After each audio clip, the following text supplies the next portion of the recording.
기도하겠습니다. 하나님 아버지, 하나님의 은혜 가운데에 다시금 새 아침을 맞고 하나님 앞에 찬송하며 감사하는 기도로 이 하루를 시작하게 하시니 또한 주님께 모든 영광을 올려드리기를 원합니다. 하나님, 그저 저희는 저희가 원하는 대로 되기만을 바라는 생각에 때로는 기도를 한다며 때를 쓰고 또 울고 힘을 써도 또 나름대로 견뎌보고 애를 써도 아무런 효과가 없는 것을 저희들이 알게 됩니다. 하나님의 뜻 안에서 하나님의 역사하심이 있음을 오히려 온전히 의지하고 믿을 때에 하나님께서 저희들의 마음과 생각과 뜻을 주장하시고 저희가 무엇을 어떻게 해야 할런지를 그제서야 깨닫게 하여 주실 줄 믿사오니 오늘도 오직 주님의 뜻이 저희 가운데에 온전히 인도하심으로 자리하고 있음을 겸손히 믿고 의지하는 고백으로 살게 하여 주시기를 간절히 기도드립니다.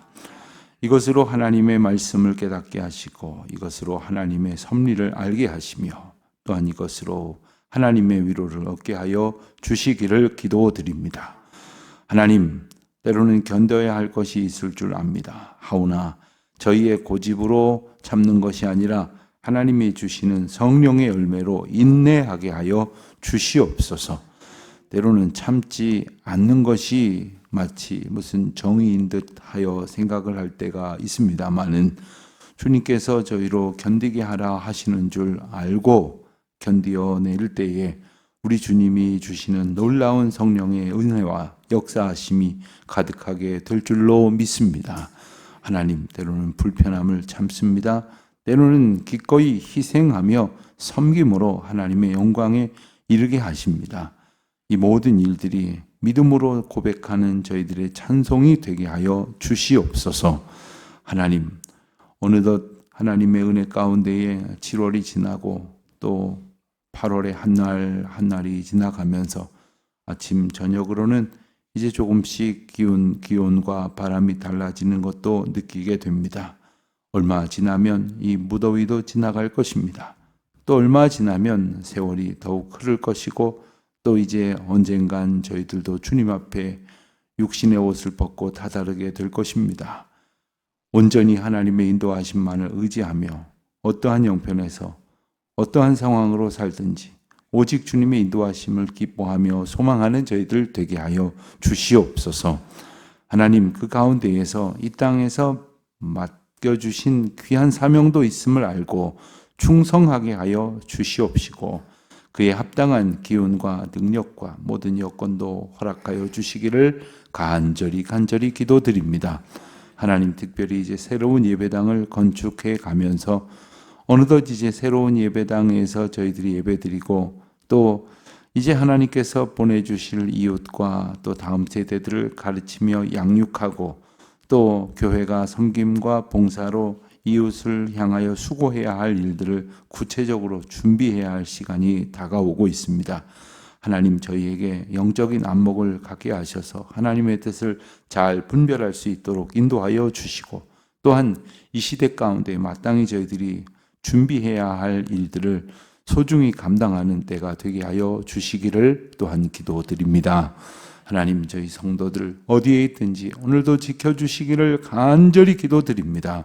특별히 해외에 있는 교우들, 지방에 있는 교우들 한 사람 한 사람 두렵지 않게 하시고 외롭지 않게 하시고 신령한 은혜를 힘입어 주의 백성들과 영적으로 교통하며 안부하며 문안하는 가운데 주의 사랑으로 더욱 충만한 저희 교회 공동체가 되게 하여 주시기를 기도드립니다. 아버지 하나님, 특별히 우리 자녀들 공부하는 중에 있는 이들에게 하나님께서 주시는 지혜로 잘 감당하게 도와 주시옵시고 하나님께서 인도하시는 은혜 안에 공부해야 할 이유 또 다음 시절을 살아가야 할 놀라운 꿈을 주께로부터 얻게 하여 주시옵소서. 연로하신 어르신들, 병약한 성도님들 언제나 성령으로 꿈꾸게 하시고 성령께서 바라보게 하시는 것들만 보게 하여 주시기를 간절히 기도드립니다. 이 더운 여름 강건하게 지나실 수 있도록 영육간의 하나님의 은혜를 덧입혀 주시옵소서. 하나님, 특별히 이번 주간에 있을 우리 아동부 성경학교, 그리고 다음 주에 있을 새벽 이슬 수련회, 하나님께서 예비하여 주신 풍성한 은혜 가운데에 인도하여 주시옵시고, 어린 시절부터 주님을 알게 하신 기쁨으로 충만케 하여 주시옵소서. 오늘 저녁 기도회로 모일 때에도 하나님께서 함께하여 주시고, 성도들이 연합하여 말씀 앞에 엎드려 기도하고 또 기도함으로 주의 뜻을 구할 때 주님의 은혜와 인도하심의 복이 풍성히 거하는 저희 교회가 되게 하여 주시옵소서. 감사하오며 이 모든 말씀 우리 주 예수 그리스도의 이름으로 기도드립니다. 아멘. 에스겔 14장 말씀을 보겠습니다. 에스겔 14장 12절부터 23절까지 말씀 함께 봉독하겠습니다. 에스겔 14장 12절부터 24절까지 말씀 우리 같이 한 목소리로 봉독합니다. 여호와의 말씀이 또 내게 임하여 이르시되, 인자야, 가령 어떤 나라가 불법을 행하여 내게 범죄함으로 내가 손을 그 위에 펴서 그 의지하는 양식을 끊어 기근을 내려 사람과 짐승을 그 나라에서 끊는다 하자. 비록 노아, 다니엘, 욥 이 세 사람이 거기에 있을지라도 그들은 자기의 공의로 자기의 생명만 건지리라. 나 주 여호와의 말이니라. 가령 내가 사나운 짐승을 그 땅에 다니게 하여 그 땅을 황폐하게 하여 사람이 그 짐승 때문에 능히 다니지 못하게 한다 하자. 비록 이 세 사람이 거기에 있을지라도 나의 삶을 두고 맹세하노니 그들도 자녀는 건지지 못하고 자기만 건지겠고 그 땅은 황폐하리라. 주 여호와의 말씀이니라. 가령 내가 칼이 그 땅에 임하게 하고 명령하기를 가라 그 땅에 돌아다니라 하고 내가 사람과 짐승을 거기에서 끊는다 하자. 비록 이 세 사람이 거기에 있을지라도 나의 삶을 두고 맹세하노니 그들도 자녀는 건지지 못하고 자기만 건지리라. 나 주 여호와의 말이니라. 가령 내가 그 땅에 전염병을 내려 죽임으로 내 분노를 그 위에 쏟아 사람과 짐승을 거기에서 끊는다 하자. 비록 노아, 다니엘, 욥이 거기에 있을지라도 나의 삶을 두고 맹세하노니 그들도 자녀는 건지지 못하고 자기의 공의로 자기의 생명만 건지리라. 주 여호와의 말씀이니라. 주 여호와께서 이같이 이르시되, 내가 나의 네 가지 중한 벌 곧 칼과 기근과 사나운 짐승과 전염병을 예루살렘에 함께 내려 사람과 짐승을 그 중에서 끊으리니 그 해가 더욱 심하지 아니하겠느냐. 그러나 그 가운데에 피하는 자가 남아 있어 끌려 나오리니 곧 자녀들이라. 그들이 너희에게로 나아오리니 너희가 그 행동과 소행을 보면 내가 예루살렘에 내린 재앙 곧 내린 모든 일에 대하여 너희가 위로를 받을 것이라. 너희가 그 행동과 소행을 볼 때에 그들에 의해 위로를 받고 내가 예루살렘에서 행한 모든 일이 이유 없이 한 것이 아닌 줄을 알리라. 주 여호와의 말씀이니라. 아멘. 성경은 하나님의 심판과 하나님의 구원에 관하여 우리에게 교훈하시는 말씀으로 가득하여 있습니다. 그 심판에는 이유가 있고 그 심판에는 기준이 있으며 그 심판에 관한 방식을 하나님께서는 아주 자세하게 설명을 하십니다.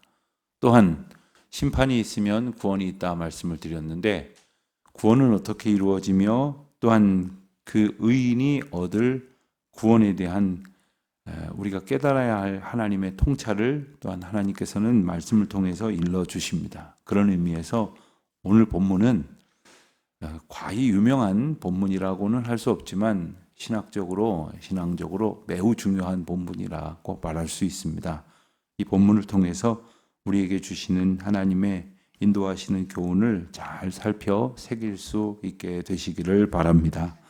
하나님의 심판은 국가적인 그리고 공동체적인 그러한 죄악 가운데에 내려지는 심판이 될 것인데, 그 가운데에서도 하나님께서는 개인적인 그러한 책임과 그 가운데에 얻게 하시는 구원의 은혜를 또한 말씀하십니다. 오늘 본문에 그런 측면에서도 매우 중요한 언급들이 담겨져 있습니다. 우리는 앞서 14장 앞부분 그리고 13장에서 이 심판에 관하여 말씀하실 때 가장 주된 이유가 바로 우상숭배다. 이렇게 아주 간명하게 말씀하시는 것을 보았습니다. 우상숭배, 그리고 우상숭배로 인한 배반, 그로 인한 하나님의 심판, 그 심판이 얼마나 분명하게 선포되었고 예고되었는지를 말씀을 하셨습니다.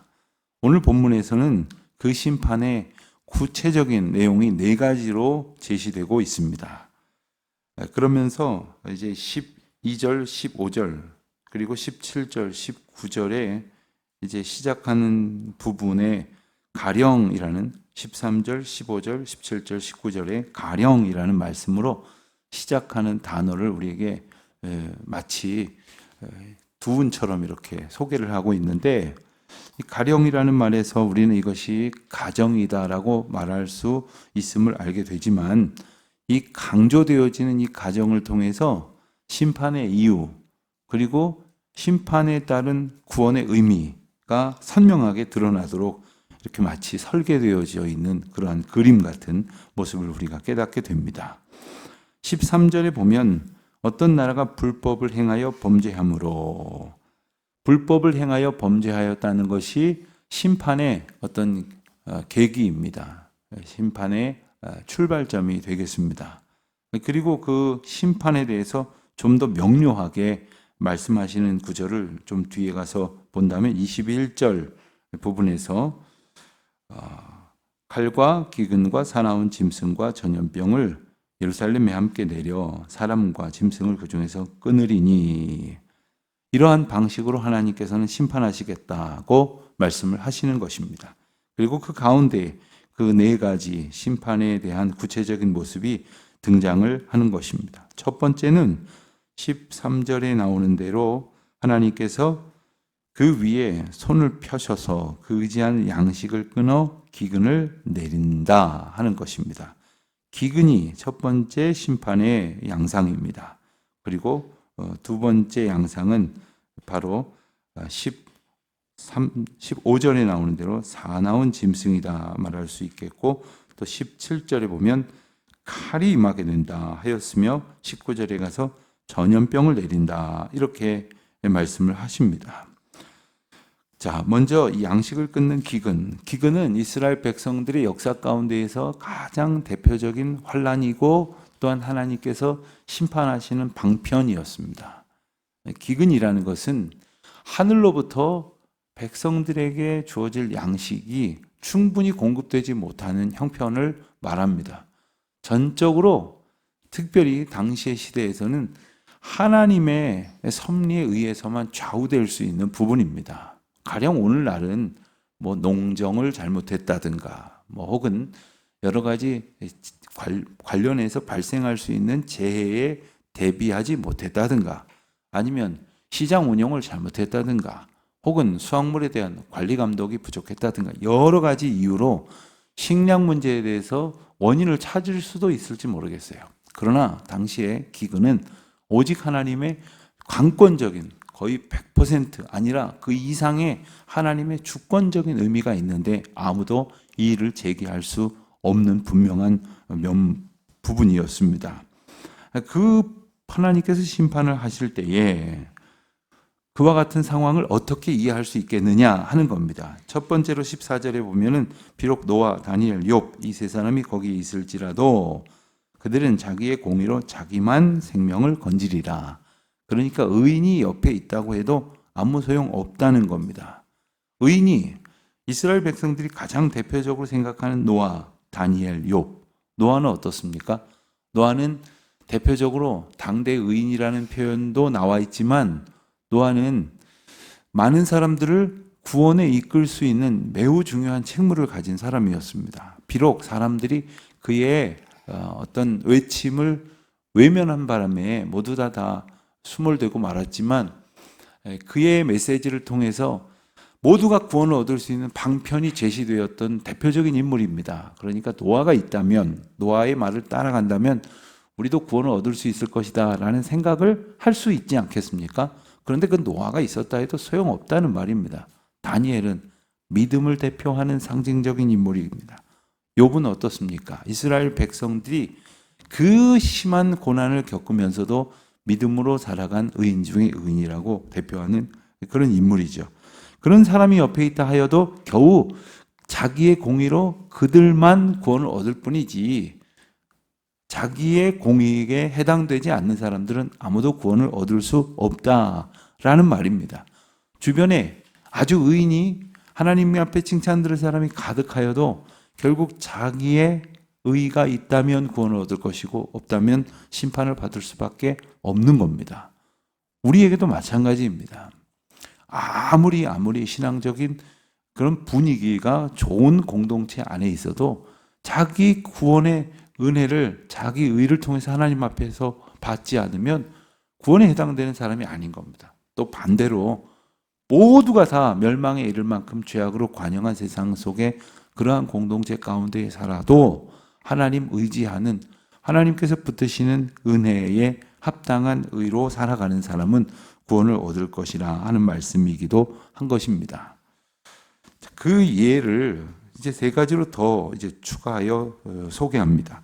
15절에 보면 사나운 짐승을 그 땅에 다니게 하여.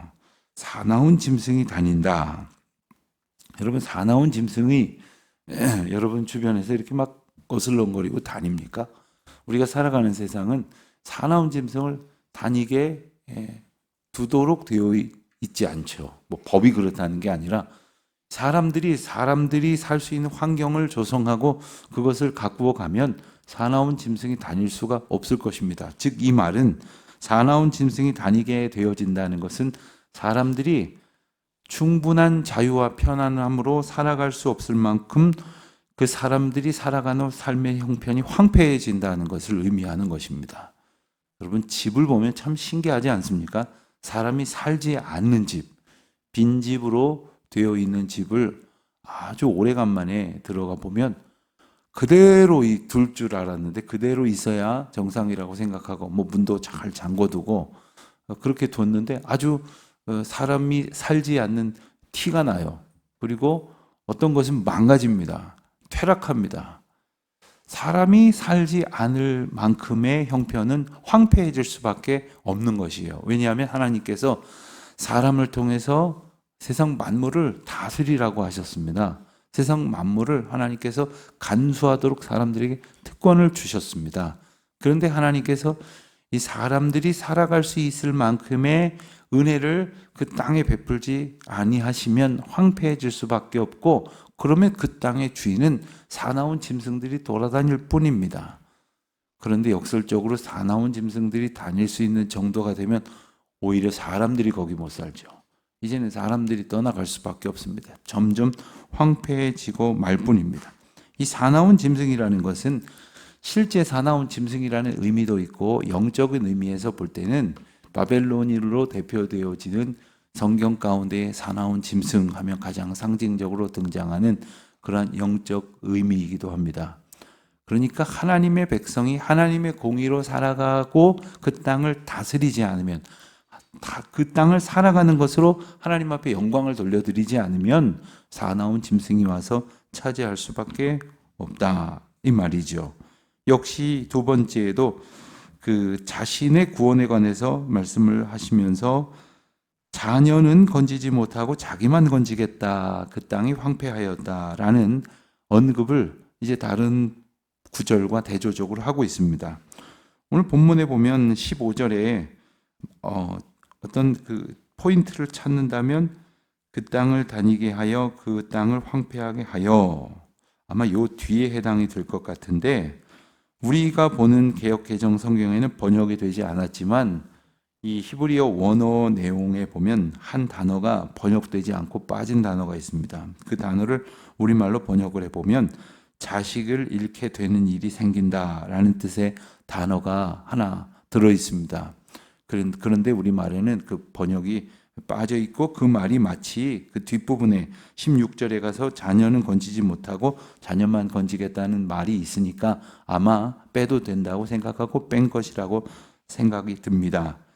그래서 우리 말로 번역된 성경 다른 버전에도 보면 표준 세번역이나 또한 그 개정세 번역에 보면 이 부분에 자식을 잃게 된다는 의미가 포함이 되어 있습니다. 그러니까 황폐하게 되면 자식을 잃게 된다. 다시 말하면 우리 당대에는 겨우 살아갈 수 있을지 모르지만 자식의 대가 이어질 수 없을 만큼 살 수가 없는 형편이 된다, 이 말입니다.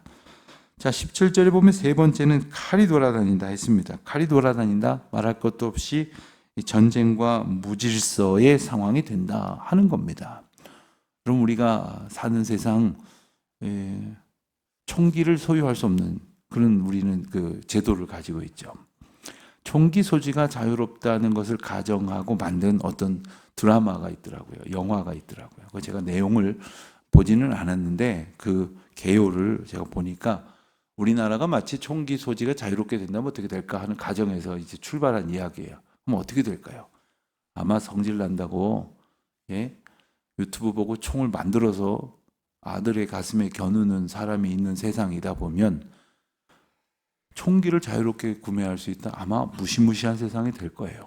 칼을 막 휘두르는 세상이 된다? 겁나는 세상이 될 거예요. 무질서의 세상이 되고 만다는 겁니다. 또 네 번째는 전염병으로 인하여 하나님께서 죽임으로 분노를 쏟아 사람과 짐승을 거기에서 끊는다고 말씀을 하십니다. 그러니까 전염병은 하나님께서 모든 사람과 짐승을 끊어내기 위하여 기꺼이 내리실 수 있다는 것입니다. 얼마나 무서운 말씀입니까? 자, 그렇다면 이와 같은 심판에 대해서 아무리 옆에 이스라엘 백성들이 당대 최고의 의인이라고 일컬어지는 사람들이 있다 하여도 결국 자기의 의로만 구원을 얻을 수 없을 것이라고 하는 심판과 구원의 아주 결정적인 메커니즘을 말씀하고 계세요. 그러니까 시대가 어떻느니 좋은 사람들이 가득한 공동체에 있어서 참 좋다느니 이런 생각할 거 없어요. 어떤 분들은 보면 내가 보니까 이 공동체는 틀렸어. 이 교회는 아주 별로야. 그리고 이렇게 보니까 저기 아주 근사해 보이는 교회가 있다고 해요. 이 교회를 떠나서 저 교회로 휙 들어가 버리면 자기가 금세 괜찮아지는 줄 알아요. 여러분, 하나님 앞에서 그 모든 환경, 물론 괜찮은 공동체도 없거니와 다 죄인들이 모여서 하나님의 긍휼이 아니고서는 살아갈 수 없다는 것도 깨달아야 하겠으나 그러한 주변을 의지하는 것이 아니라 나를 통하여 하나님께서 고백하게 하시는 그 죄의 모습을 이 시간 깨뜨릴 수 있도록 하나님 앞으로 돌이키는 기회를 바로 지금 얻어야 된다는 거예요. 아, 깨달았는데 나중에 가서 나중에 기도할 때 또 기도하지 뭐. 지금 이 순간 하나님이 깨닫게 하시면 지금 이 순간 나를 고치시고 돌이키게 하시는 은혜를 얻게 된다는 것이죠. 오늘 말씀 보면 이 마지막 절 23절에 가서 매우 특별한 고백이 등장을 합니다. 22절 마지막 부분입니다. 내가 내린 모든 일에 대하여 너희가 위로를 받을 것이라 말씀하십니다. 저는 이 말씀을 가지고 설교를 한다 그러면 제목을 너희가 위로를 받을 것이라 이렇게 제목을 잡아보고 싶었습니다. 여러분, 무엇으로 우리가 위로를 얻는다고 생각을 하십니까? 평상시에 우리는 무엇이 위로가 됩니까? 그래서 사람들은 기껏 위로한다고 하는 게 돈 갖다 주잖아요. 그리고 맛있는 거 먹으면서 좋은 데 가서 바람 쐬면 그 위로를 받는다고 생각을 하잖아요. 누가 함께 있어서 공감해주고 얼마나 힘들었냐고 그렇게 마음을 같이 하면 위로를 얻는다고 하잖아요.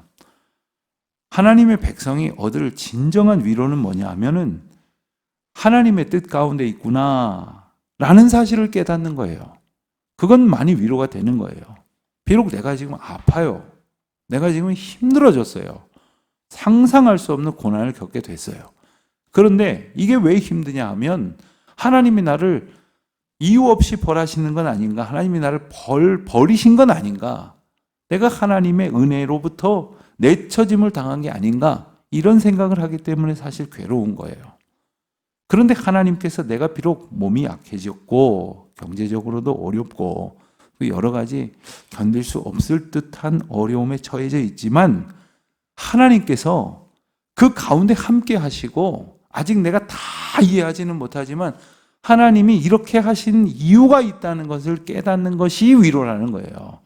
하나님이 그렇게 하신 것을 깨닫는 게 위로가 된다는 거예요.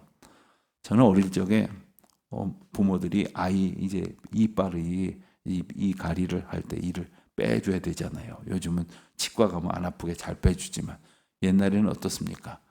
가만히 있어. 그러고선 실을 이렇게 묶은 다음에 그럼 갑자기 머리통을 탁 쳐가지고 이렇게 빼요. 안 해보셨어요? 여러분들은 알아서 잘 이가 빠지셨나 본데. 그러면 아이가 뭐 얼마나 웁니까? 막 아프게 했다 이거죠. 얼마나 속상해합니까? 그러나 시간이 지나면 알아요. 그건 아프게 한 게 아니라 나를 오히려 건강하게 해주기 위해서. 이것을 깨달으면 부모를 원망합니까? 오히려 그 세심한 하나하나 그 하나뿐이겠습니까? 평생을 살면서 내게 베푸신 하나님의 은혜와 사랑같이 부모님의 사랑도 느끼게 되어지는 것이죠. 지금 이스라엘 백성들이 사나운 짐승과 기근과 그리고 칼이 돌아다니고 전염병으로 수많은 사람들이 죽을 수밖에 없는 이 엄청난 시련 가운데 있지만 그 모든 상황 가운데에 하나님의 이유가 있었다. 그리고 하나님이 심판하시는 이유, 민족적이고 국가적인 죄악, 이 구조적인 죄악으로 인하여 사실 다 멸망할 수밖에 없음에도 불구하고 하나님께서는 그 가운데에 하나님의 백성들을 남겨두시고 견디게 할 힘을 주셔서 마침내 구원과 은혜에 이르게 하셨다. 오늘 내가 그 은혜를 입은 자다. 고난을 겪은 자가 아니라 고난 가운데에서도 은혜를 약속받은 사람이다.